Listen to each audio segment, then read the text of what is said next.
Alright, so after you have filled all this basic information, you go all the way down. You can see sign here. Okay, that means it's a signature. On the penalty of perjury, I declare that all have exams returned, including company schedule and statements, to the best of my knowledge and belief is true, correct, and a complete declaration. The preparer, other than taxpayer, is based on all information of which preparer has any knowledge. Okay, so if you preparing this yourself, you sign here. Remember, I used the word sign. You can't type it here.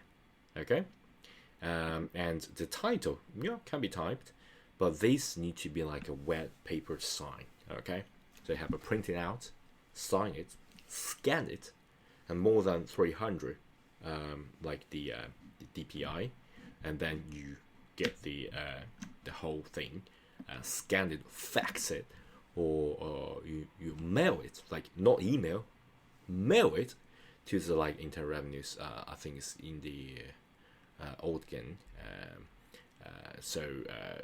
Yeah, basically it's the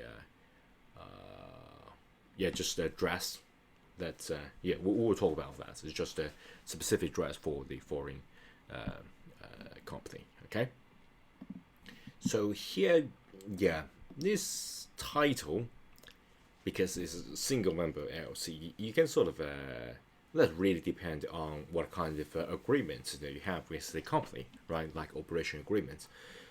But you can have you can document internally, right? So hey, it's like a member consent or something like that, because you're the single member. So you can consent yourself, right? So you can say, well, I can say president, right? Okay, if it's like a bigger, it can be a president, or you can say CEO, or say treasurer or tax officer, something like that. This can be found as here, so you can get the instructions of 1120. Let me just search for president. Okay, president, right? You must sign here. The president, vice president, treasurer, assistant treasurer, all this chief accounting officer or any corporate office, like tax officer, authorized to sign. As long as it's authorized, you can do that. But there are some people say that since it's like a single member LLC, you don't want to get like over complicated. You can say it's just the owner, okay, owner of this, and then you sign here, okay, and then you sign the date here. That's okay from my personal opinion, okay. But you can also say the president. Doesn't really matter. I think the single member owner, okay, or member or owner. I think owner may be more straightforward, not too fancy, and because we treat it like not like the real 1120. It's just pro forma. It's just provide basic information and assign.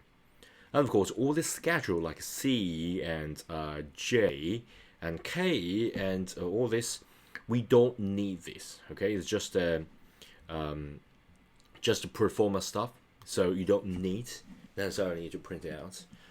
But if you print it out, you can leave it blank. And if you want to stress it, my recommendation is that you write like a really big text, say, hey, this is like the foreign owned single member LLC. Disregard entity. Okay, so like this is a blank, something like that. Okay, so you don't want the IRS people get confused. Okay, so once this is done, we can go back to that sheet. That's a really important one. Okay.